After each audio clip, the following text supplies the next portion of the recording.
Tu ne peux pas simplement t'asseoir ici à chaque cours.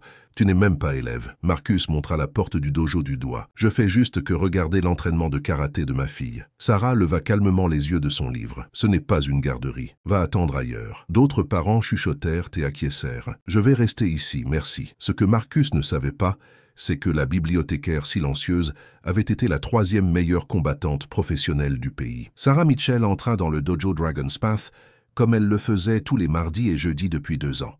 À 39 ans, elle ressemblait à n'importe quelle autre mère qui travaille. Lunettes, cheveux bruns mi-longs et yeux fatigués de quelqu'un qui jongle entre un emploi à temps plein et l'éducation d'une adolescente seule. « Maman, tu n'es pas obligée de rester », dit Zoé en ajustant sa ceinture blanche de karaté. « J'aime te regarder t'entraîner », répondit Sarah en s'installant à sa place habituelle dans un coin. Elle s'asseyait toujours sur la même chaise, gardait toujours son sac à main sur ses genoux et observait toujours avec la même intensité silencieuse. Les autres parents discutaient de leur travail et de leurs projets pour le week-end, mais Sarah se contentait d'observer. « Tu as vu le combat UFC le week-end dernier ?» demanda Mike, un autre parent. Cette soumission était incroyable. Sarah leva les yeux de son livre. C'était un étranglement arrière, mais sa position n'était pas bonne. Il a laissé son dos exposé à une contre-attaque. Mike la fixa du regard. « Comment tu sais ça ?»« Je l'ai lu quelque part. » Sarah se replongea rapidement dans son livre. Zoé jeta un coup d'œil à sa mère avec un sourire entendu. « Maman sait toujours tout sur les combats. Tout le monde sait quelque chose sur les combats grâce à la télévision, » répondit Sarah. Mais le ton de sa voix suggérait le contraire. Pendant la séance, Sarah suivit du regard chaque mouvement sur le tapis. Lorsque Sensei Marcus démontrait une technique, elle se déplaçait légèrement sur sa chaise, ses muscles se tendant comme si son corps se souvenait de quelque chose que son esprit essayait d'oublier. Après le cours, Sarah aida Zoé à ranger son équipement. Alors qu'elle se dirigeait vers la voiture, Zoé demanda « Maman, pourquoi viens-tu vraiment à tous mes cours ?» Sarah s'arrêta à la portière de la voiture, parce que certaines choses méritent d'être observées attentivement. Ce que Zoé ignorait, c'est que sa mère avait complètement changé au cours des 15 dernières années. Les lunettes, les kilos en trop, les cheveux plus longs, même la petite cicatrice sur son menton, souvenir d'un accident de cuisine, tout était différent de la femme qui, autrefois, montait sur les rings à travers tout le pays. Ce soir-là, Sarah ouvrit la commode de sa chambre et écarta délicatement quelques vieux pulls. Sous ceux-ci se trouvait une photo défraîchie d'une femme beaucoup plus jeune, en tenue de combat, tenant une ceinture de championne. Elle regarda longuement la photo, puis la remit à sa place. La femme sur la photo avait porté un autre nom dans une autre vie, mais c'était avant la mort de Derek, avant la naissance de Zoé, avant qu'elle ne décide que certains secrets méritaient d'être gardés pour protéger ceux qu'on aime. Demain serait un mardi comme les autres au dojo, une journée de routine, passée à observer et à attendre. Du moins, c'est ce qu'elle croyait. Marcus Kane était le propriétaire du dojo Dragon's Path et s'assurait que tout le monde le sache. À 42 ans, il se comportait comme un homme qui n'avait jamais perdu un combat, même si son palmarès amateur racontait une toute autre histoire. « Zoé, ta position est encore mauvaise, » dit Marcus pendant le cours du jeudi. « Tu dois te concentrer davantage. » Sarah observait depuis son coin, tandis que Marcus montrait la même position que Zoé avait pratiquée. La correction semblait inutile. « Très bien, Tyler », félicita Marcus à un élève blanc qui avait commis exactement la même erreur que Zoé quelques instants auparavant. Sarah serra les mâchoires, mais ne dit rien. Après le cours, Marcus s'approcha des parents. « Je tiens à rappeler à tous que la discipline commence à la maison. Certains élèves ont naturellement plus de concentration que d'autres. » Son regard s'attarda sur les familles de couleurs présentes dans la salle. « Ma fille s'entraîne tous les jours, » dit Madame Johnson, la mère de Jamal. « L'entraînement, c'est bien, mais le talent naturel compte davantage, » répondit Marcus avec un sourire qui n'atteignait pas ses yeux. Sarah avait essayé à 2 reprises de parler à la direction du dojo des méthodes d'enseignement de Marcus. Les 2 fois, on lui avait répondu qu'il était exigeant mais juste, et que des normes élevées aident tout le monde à s'améliorer. D'autres parents chuchotaient leurs inquiétudes dans le parking, mais personne ne voulait faire de vagues. Marcus avait de bonnes relations dans la communauté. Il entraînait l'équipe du lycée et parrainait des tournois locaux. « Il est plus dur avec certains enfants qu'avec d'autres », avait dit une mère à voix basse. « Peut-être que ces enfants doivent travailler plus dur », avait répondu une autre. Sarah écoutait ces conversations et se souvenait de ses propres expériences de traitement injuste. Elle savait ce que c'était que d'être jugée avant même d'avoir mis les pieds sur le tatami. Lors de la séance suivante, Marcus a demandé aux élèves de montrer leur technique.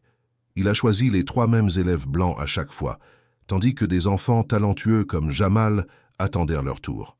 « Ce sont des leaders naturels », a expliqué Marcus aux parents. « Certaines personnes sont nées pour diriger. » Sarah a serré les poings sur ses genoux. Elle reconnaissait le langage codé, les façons subtiles dont les gens excluaient les autres, tout en prétendant être justes. À la fin du cours, Marcus a à peine remarqué Sarah qui venait chercher Zoé.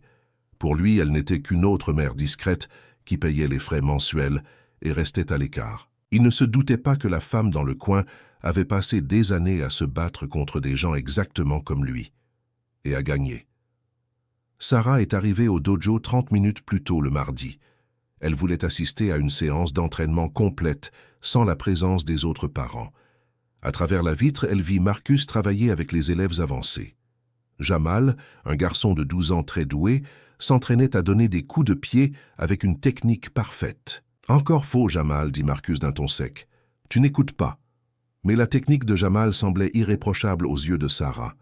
Elle avait vu suffisamment de combats réels pour reconnaître une bonne technique quand elle en voyait une. Marcus se dirigea vers Tommy, un élève blanc qui donnait le même coup de pied avec un jeu de jambes approximatif. « C'est beaucoup mieux, Tommy. Tu progresses vraiment. » Sarah sentit sa poitrine se serrer. Le double standard était désormais évident. Marcus fit répéter le coup de pied 10 fois de plus à Jamal, tandis que Tommy passait à l'exercice suivant. Sarah regarda les épaules de Jamal s'affaisser à chaque correction.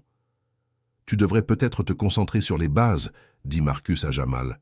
« Les techniques avancées ne sont pas pour tout le monde. » À la fin du cours, Sarah vit Jamal sortir les larmes aux yeux. Sa mère le suivait, l'air impuissante et en colère.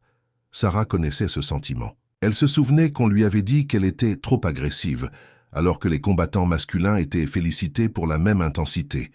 Elle se souvenait des entraîneurs qui lui faisaient travailler 2 fois plus pour la moitié de la reconnaissance.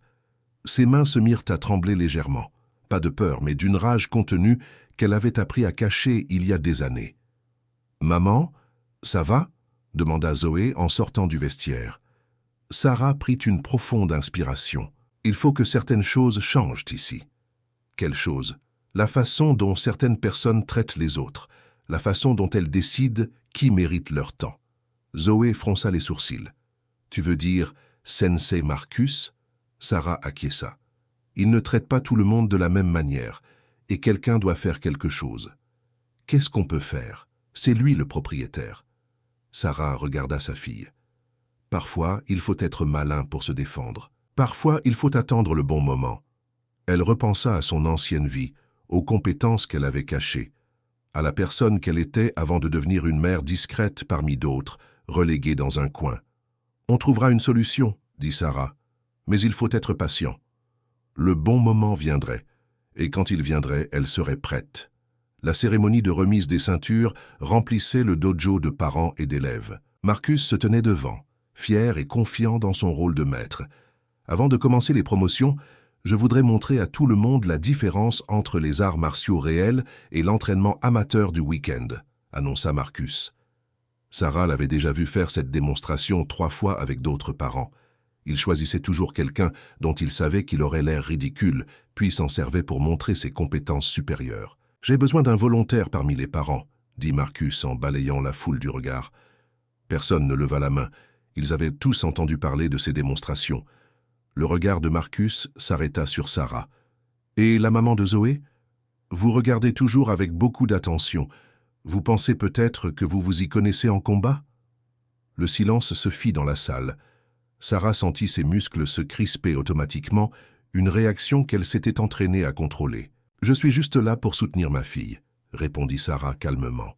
« Allez, venez, » insista Marcus. « Ce n'est qu'une démonstration amicale, à moins que vous ayez peur. » Sarah se leva lentement.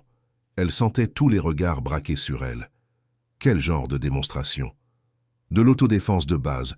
Je montrerai à tout le monde comment fonctionne un véritable entraînement, contrairement à ce que l'on voit dans les films. Sarah savait que c'était sa chance. « Ça, si j'accepte, j'ai une condition. » Marcus rit. « Vous posez des conditions maintenant ?»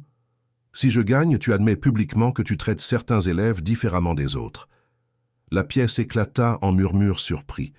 Le visage de Marcus s'assombrit. « Si tu gagnes, » répéta-t-il. « Madame, vous êtes bibliothécaire. »« Alors, marché conclu ?» demanda Sarah. Marcus regarda autour de lui.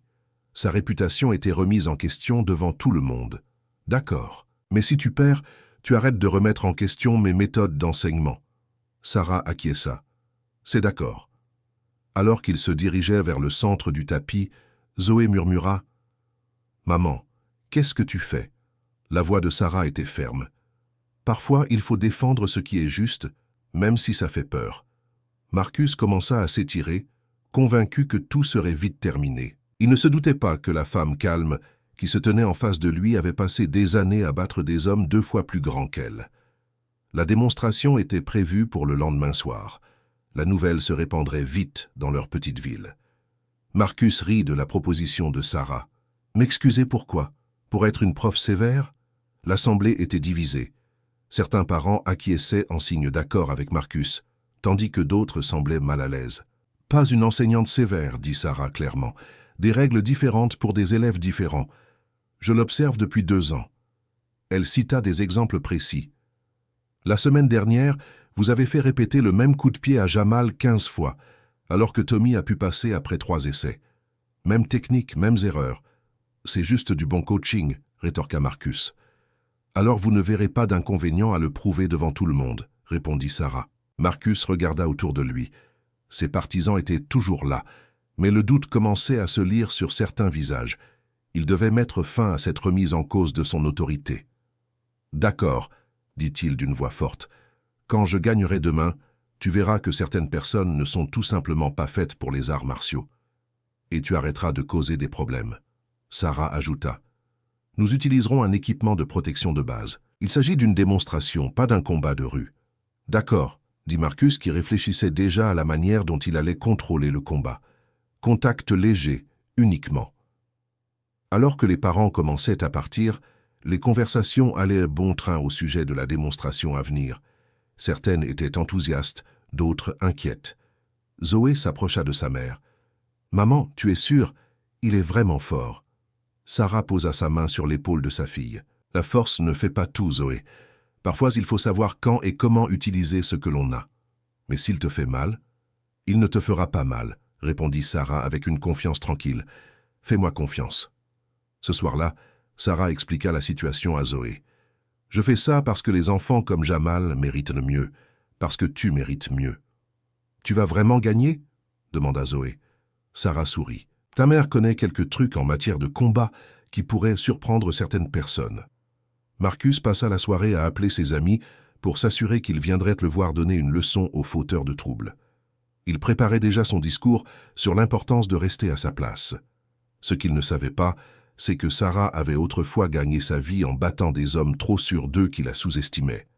Demain serait différent de ce qu'il avait prévu. Après que Zoé se fut couchée, Sarah monta au grenier et sortit une boîte en bois caché. À l'intérieur se trouvaient des trophées, des médailles et des coupures de journaux jaunis par le temps. Les gros titres disaient « Thunderstrike Williams gagne à nouveau » et une combattante locale se qualifie pour les nationaux. Les photos montraient une Sarah plus jeune, plus mince, avec des cheveux courts et un regard féroce. Sarah se souvenait de son enfance pauvre à Détroit. Sa mère avait 2 emplois tandis qu'elle s'entraînait dans une salle de sport délabrée. Les autres combattants la traitaient de tous les noms et lui disaient que les femmes n'avaient pas leur place sur le ring. Elle leur a prouvé qu'ils avaient tort, un combat après l'autre. Sa spécialité était le Lightning Counter, un mouvement qu'elle avait créé pour battre des adversaires plus grands et plus forts qu'elle. Lorsqu'ils attaquaient avec confiance, elle renvoyait leur puissance contre eux. Sarah prit une photo de son dernier combat professionnel. Elle était à 2 semaines de disputer le titre national lorsque le coup de téléphone arriva. Derek était mort. Son mari avait été tué en Afghanistan et elle se retrouvait seule. Le chagrin la frappa comme un coup physique. Elle perdit son dernier combat de qualification et découvrit une semaine plus tard qu'elle était enceinte de Zoé. Il lui était désormais impossible de combattre. Elle ne pouvait pas monter sur le ring, alors qu'elle portait l'enfant de Derek et qu'elle souffrait de sa perte. Sarah déménagea dans cette petite ville où personne ne connaissait Thunderstrike Williams. Elle devint Sarah Mitchell, prit le nom de jeune fille de sa mère et se construisit une vie tranquille. Elle laissa pousser ses cheveux, prit du poids et se mit à porter des lunettes. La petite cicatrice sur son menton, souvenir d'un accident de cuisine, changea suffisamment son visage pour que même les fans de combat ne la reconnaissent plus. Pendant 15 ans, elle n'était qu'une mère célibataire travaillant à la bibliothèque. Personne ne se doutait que cette femme discrète, qui lisait des histoires aux enfants, avait autrefois été classée 3e de sa catégorie de poids au niveau national.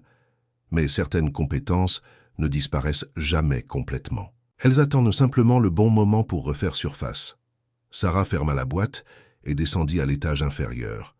Demain, Marcus apprendrait que juger les gens sur leur apparence était une erreur dangereuse. Thunderstrike était de retour, même si ce n'était que pour une nuit. À 3 heures du matin, Sarah descendit au sous-sol. Elle déplaça des cartons pour faire de la place sur le sol en béton. Son corps était raide au début, mais ses muscles se réveillèrent peu à peu. Elle commença par des mouvements de base. Coups, blocage, jeu de jambes. Après 15 ans, les techniques lui semblaient rouillées, mais familières. Comme faire du vélo après une longue pause. Sarah se concentra sur les mouvements défensifs et les techniques de contrôle. Elle ne voulait pas blesser Marcus, juste lui montrer qu'il était dangereux de sous-estimer les gens. Sa respiration reprit son rythme habituel. Sa posture devint plus équilibrée. Au bout d'1 heure, elle bougeait comme la combattante qu'elle était autrefois. Zoé descendit chercher de l'eau et se figea. Sa mère s'entraînait à donner des coups de pied avec une technique parfaite, ne ressemblant en rien à la bibliothécaire tranquille qu'elle connaissait. « Maman, qu'est-ce que tu fais ?» Sarah s'arrêta prise au dépourvu. « Je me préparais pour demain. »« On dirait que tu as déjà fait ça. » Sarah s'assit sur les marches du sous-sol. « Je faisais de la boxe professionnelle avant ta naissance. J'ai arrêté quand ton père est mort. » Les yeux de Zoé s'écarquillèrent. « Tu étais une vraie boxeuse. »« Oui, mais j'ai abandonné pour me consacrer à ton éducation. Je voulais te donner une vie normale, loin de la violence. »« Pourquoi tu ne m'as jamais rien dit ? » ?»« Parce que je pensais que c'était mieux pour toi de ne pas savoir. Les combats, c'était mon passé. Toi, tu étais mon avenir. » Zoé s'assit à côté de sa mère. « Tu as peur pour demain ?»« Je suis un peu nerveuse, » admit Sarah. « Mais je n'ai pas peur, je me souviens comment faire. »« Tu m'apprendras quelques mouvements ?» Sarah sourit. « Après-demain, peut-être, mais il ne s'agit pas de vengeance, Zoé. Il s'agit d'utiliser ce que je sais pour enseigner une leçon de respect. Et si les gens découvrent qui tu es vraiment, alors ils apprendront qu'il ne faut jamais juger quelqu'un sur son apparence ou son métier. » Sarah fit promettre à Zoé de garder le secret jusqu'après la démonstration. Certaines surprises sont plus efficaces quand on ne les voit pas venir. Le lendemain matin, Sarah se sentait différente. Elle se tenait plus droite. Ses mouvements étaient plus contrôlés. La combattante qui sommeillait en elle se réveillait après des années de sommeil. Marcus n'avait aucune idée de ce qui l'attendait. Le dojo était bondé. La nouvelle s'était répandue dans toute la ville. La bibliothécaire avait défié le sensei. Marcus arriva tôt, saluant ses supporters et serrant des mains comme un politicien. « Ça ne devrait pas être long, » dit-il à ses amis. « Certaines personnes ont besoin d'apprendre leur place. » Sarah entra discrètement avec Zoé. Elle portait une tenue de sport simple et était équipée d'un équipement de protection basique. Rien d'extraordinaire, rien qui puisse attirer l'attention. Mais quelque chose avait changé dans sa posture. Elle se tenait plus droite. Ses mouvements étaient plus déterminés. La plupart des gens ne le remarquèrent pas, mais quelques parents sentirent un changement. Marcus enfila son équipement avec une touche théâtrale. « Mesdames et messieurs, ce soir nous allons voir la différence entre un véritable entraînement aux arts martiaux et des essais amateurs. » Il s'étira et montra quelques techniques de base pour impressionner la foule. Plusieurs parents applaudirent poliment. Sarah enfila ses protège-poignets et ses protège-tibias sans cérémonie. Elle se tint au bord du tapis, regardant Marcus faire son numéro pour le public. « Prête pour la leçon ?» demanda Marcus avec un sourire confiant. « Prête quand tu veux », répondit Sarah calmement. Marcus commença à tourner lentement autour d'elle. La première règle de l'autodéfense est de savoir quand on est surpassé. Certains combats sont tout simplement impossibles à gagner. Sarah ne répondit pas. Elle se contenta d'observer ses mouvements, calculant la distance et le timing comme elle l'avait fait des centaines de fois auparavant. Je vais commencer doucement, dit Marcus. Ce n'est qu'une démonstration après tout.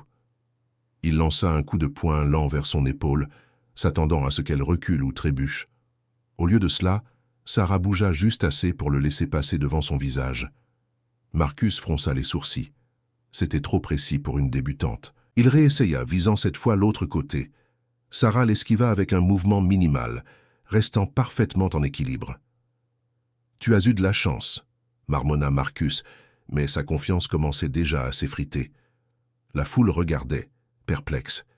Comment cette bibliothécaire discrète pouvait-elle faire rater si facilement un instructeur expérimenté?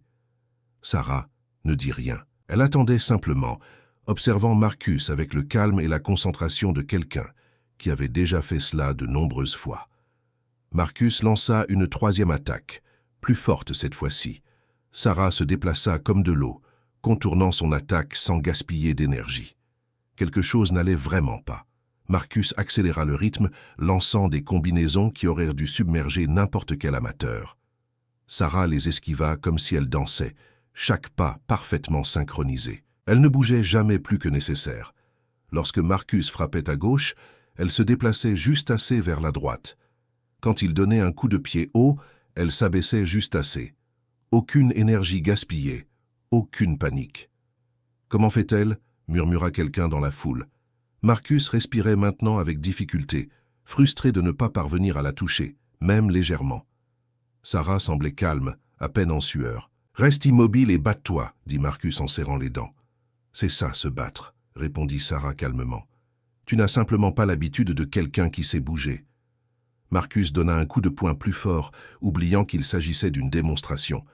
Sarah l'esquiva sans effort, sans quitter son visage des yeux. Les parents commencèrent à murmurer. Les familles noires regardaient avec un espoir grandissant, tandis que les supporters de Marcus avaient l'air perplexes. « Elle sait peut-être vraiment quelque chose », dit Madame Johnson à voix basse. Marcus essuya la sueur de son front. Rien dans son entraînement ne l'avait préparé à une adversaire capable de lire ses mouvements aussi facilement. Il se lança dans sa meilleure combinaison, celle qu'il utilisait pour impressionner les nouveaux élèves. Sarah la parait comme si elle l'avait vu venir quelques minutes auparavant. « Arrête de courir et batte-toi » cria Marcus. Sarah recula et le regarda avec un sérieux nouveau. « Je ne cours pas, Marcus. Je te montre ce qu'est le vrai talent. » La foule se tut. Même la voix de Sarah semblait différente, plus confiante, plus dangereuse. Marcus lança un coup de pied sauvage, sa technique s'effondrant sous le coup de la frustration. Sarah attrapa sa jambe sans effort et la maintint un instant avant de le relâcher. « Tu perds le contrôle », dit-elle calmement. « Tout comme tu le fais avec tes élèves lorsqu'ils ne répondent pas à tes attentes. » Marcus trébucha en arrière, le visage rouge de honte et de colère. Comment une bibliothécaire pouvait-elle le faire passer pour un amateur? Zoé regardait sa mère avec émerveillement. Ce n'était pas la femme tranquille qui lisait des histoires avant le coucher. C'était quelqu'un de complètement différent. Marcus se ressaisit, réalisant qu'il devait en finir rapidement avant de perdre toute crédibilité. Il oublia les règles de la démonstration. Ses coups devinrent plus durs, plus rapides, plus agressifs. Il ne s'agissait plus d'enseigner, mais de sa réputation. Sarah continua d'esquiver toutes les attaques, mais son regard avait changé. Il était plus vif, plus concentré. Elle se préparait à quelque chose. « Tu perds ton sang-froid, Marcus », dit-elle calmement. « Tout comme tu le fais quand tes élèves ne suivent pas parfaitement tes règles. » Marcus lança un coup de pied tournant destiné à mettre fin au combat. Sarah l'esquiva facilement, le faisant passer pour un maladroit. « C'est exactement ce qui arrive aux enfants comme Jamal », continua Sarah. « Vous êtes frustrés quand ils ne se soumettent pas à votre autorité. » Le visage de Marcus était rouge de colère et d'embarras. Ses supporters dans la foule se dandinaient, mal à l'aise. « Tais-toi et batte-toi » grogna Marcus. Il lança une combinaison beaucoup trop agressive pour une démonstration. Sarah l'esquiva et secoua la tête. « Voilà, dit-elle, le vrai Marcus Kane, celui qui ne supporte pas d'être mis au défi. » Marcus lança un coup de poing qui devait faire mal. Sarah s'écarta et le laissa passer, puis le regarda avec déception. « Tu viens de prouver mon point de vue devant tout le monde, » dit-elle. « Quand tu ne peux pas contrôler la situation, tu deviens violent. » La foule observait dans un silence choqué. Certains parents rapprochaient leurs enfants. Marcus respirait bruyamment, sa technique avait complètement disparu. « Je n'ai pas à supporter ça de la part d'une bibliothécaire sans importance. » Sarah s'immobilisa. Tout son corps se figea. Sans importance, le mot resta suspendu dans l'air comme une menace. Marcus eut soudain l'impression d'avoir franchi une ligne dont il ignorait l'existence. « Tu penses que parce que je suis calme, parce que je travaille dans une bibliothèque, parce que je suis mère célibataire, je ne suis personne ?» La voix de Sarah était dangereusement calme. Marcus recula d'un pas sans s'en rendre compte. Quelque chose dans son ton lui criait qu'il était en danger. « Il est peut-être temps que les gens sachent exactement qui est cette personne insignifiante, » dit Sarah. Elle se mit en position de combat, qui n'avait rien à voir avec la position défensive qu'elle avait adoptée auparavant. C'était la position de quelqu'un qui avait gagné des combats pour de l'argent. Marcus mit toute son énergie dans une dernière attaque. Son coup de pied tournant, celui qu'il utilisait pour impressionner les nouveaux élèves et intimider les parents. La technique qui ne l'avait jamais trahi. Sarah attendit. Elle observa son corps se retourner, calcula l'angle, mesura la distance. Puis, au dernier moment, elle passa à l'action. La contre-attaque foudroyante fut si rapide que la plupart des gens ne la virent pas.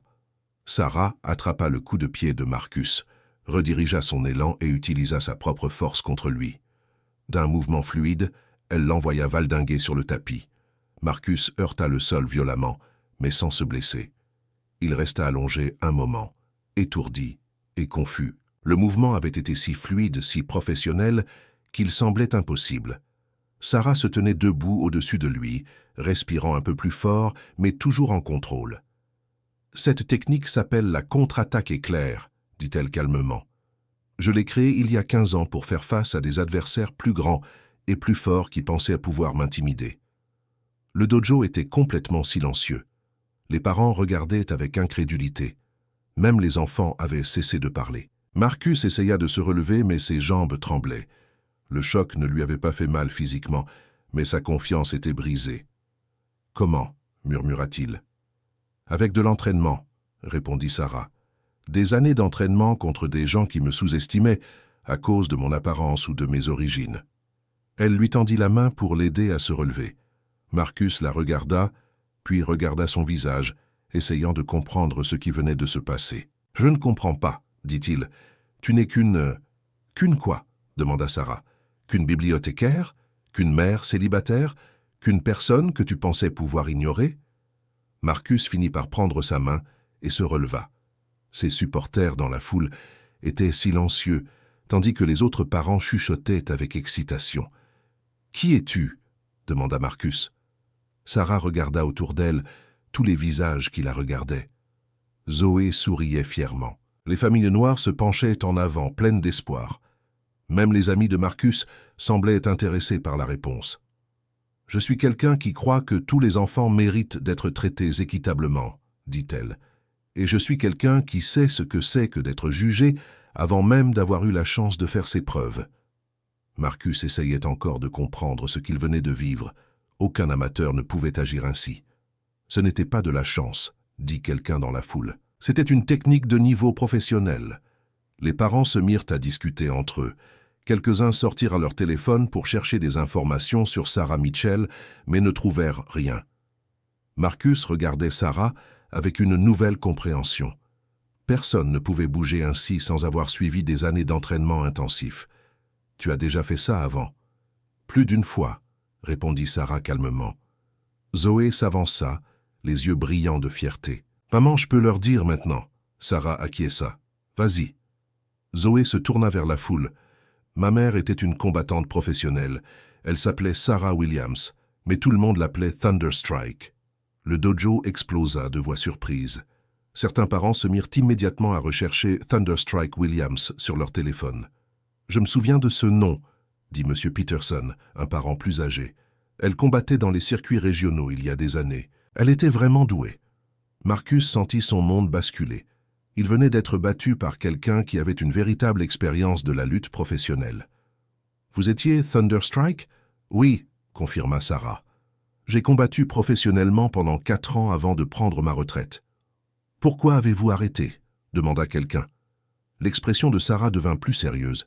« Mon mari Derek a été tué en Afghanistan. J'étais enceinte de Zoé et je ne pouvais pas gérer à la fois les combats et le deuil. J'ai choisi d'être mère. » La foule était maintenant silencieuse, digérant cette information. Marcus réalisa qu'il s'était complètement trompé sur tout. « Tu as changé de nom, dit-il. J'ai pris le nom de jeune fille de ma mère et j'ai recommencé à zéro. Je voulais que Zoé ait une enfance normale, loin de la violence qui avait marqué ma vie. » Un parent s'écria « Mais tu as gardé tes compétences. Il y a des choses qu'on n'oublie jamais, » répondit Sarah. « Mais je ne les utilise que lorsque c'est nécessaire. Comme ce soir. » Marcus regarda autour de lui tous les visages qui le fixaient. Il avait été démasqué comme un tyran par quelqu'un qu'il avait considéré comme insignifiant. « Je n'en avais aucune idée, » dit-il faiblement. « C'est exactement le problème, » répondit Sarah. « Tu n'as jamais pris le temps de découvrir qui étaient vraiment les gens avant de les juger. » Marcus se tenait au centre du tapis, sentant le poids de tous les regards posés sur lui. Il avait été vaincu par un ancien combattant professionnel, mais plus important encore, il avait été démasqué comme étant injuste envers ses élèves. « Tu as gagné, » dit-il doucement. « Que veux-tu que je dise ?» Sarah s'approcha.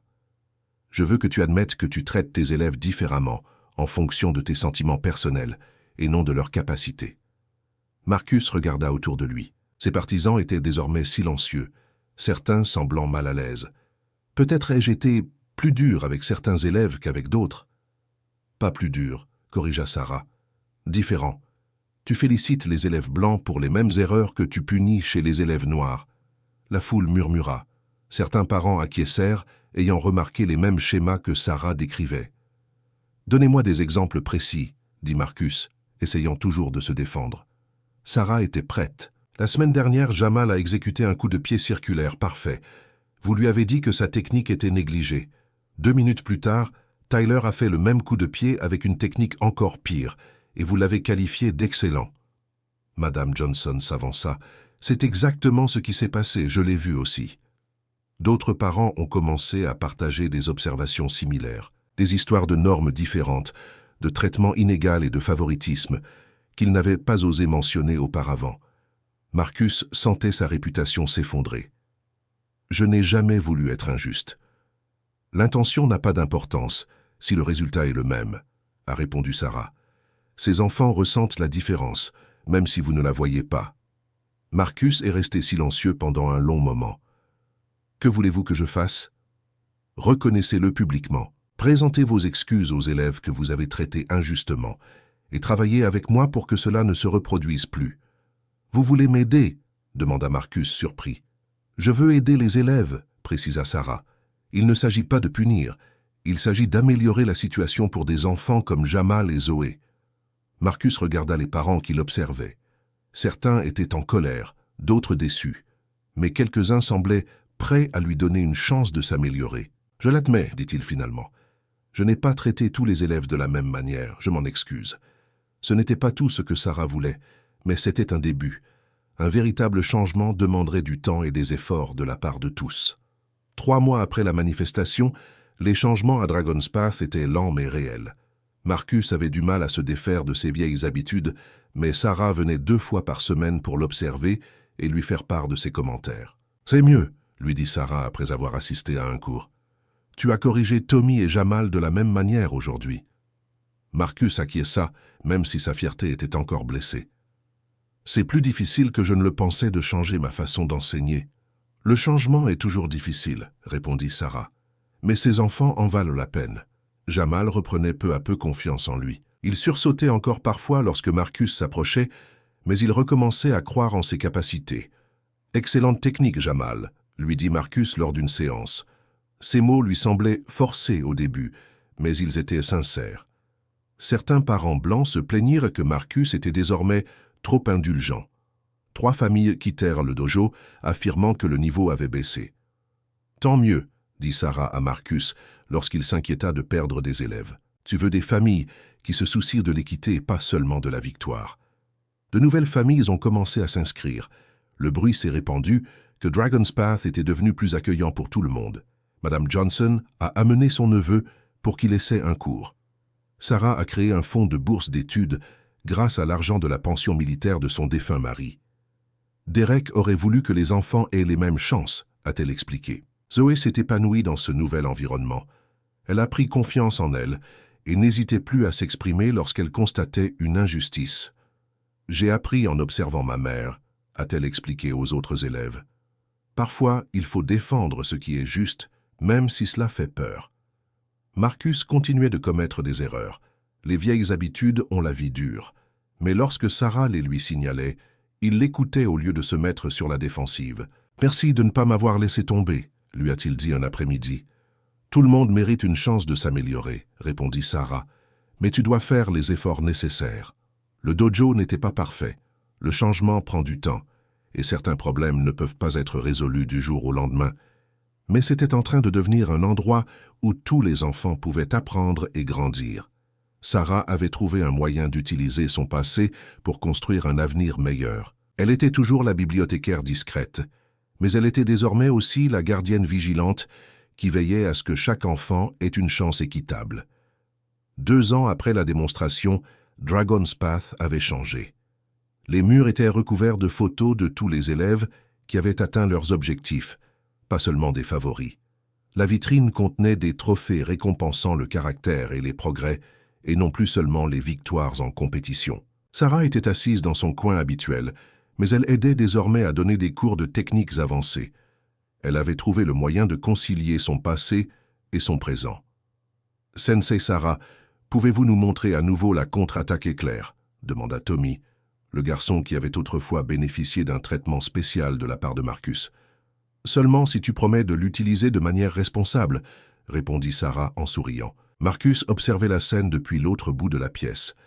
Il était désormais un enseignant différent, même si le changement avait été difficile et parfois douloureux. Il s'attachait désormais à aider tous ses élèves à progresser, au lieu de faire des favoris.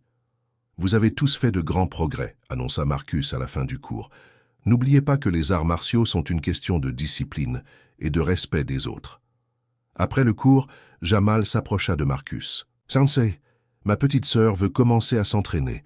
Est-ce que c'est possible ?»« Bien sûr, » répondit Marcus. « Tout le monde est le bienvenu ici. » Sarah ressentit une profonde satisfaction en observant cette interaction. C'était pour cela qu'elle s'était battue, un endroit où tous les enfants pouvaient apprendre et grandir en toute sécurité. Zoé, désormais âgée de 16 ans, était devenue assistante instructrice. Elle aidait les plus jeunes élèves, avec la même patience que sa mère lui avait témoigné. « Tu m'as appris que défendre les autres fait partie de la force », dit Zoé à Sarah, alors qu'elle rentrait à la maison. « Ton père serait fier de nous deux », répondit Sarah. La communauté avait globalement accepté les changements, même si certains murmuraient encore à propos de la bibliothécaire fautrice de troubles qui avait défié leur sensei respecté. Sarah s'en moquait. Elle avait appris depuis longtemps que faire ce qui était juste n'était pas toujours populaire. Les soirs calmes, Sarah regardait encore la photo de Derek et lui racontait les exploits de leur fille.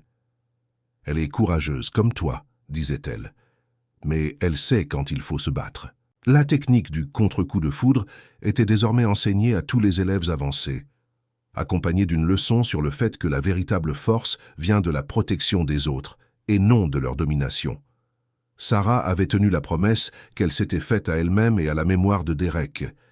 Elle avait utilisé ses compétences pour rendre le monde un peu plus juste pour la génération suivante.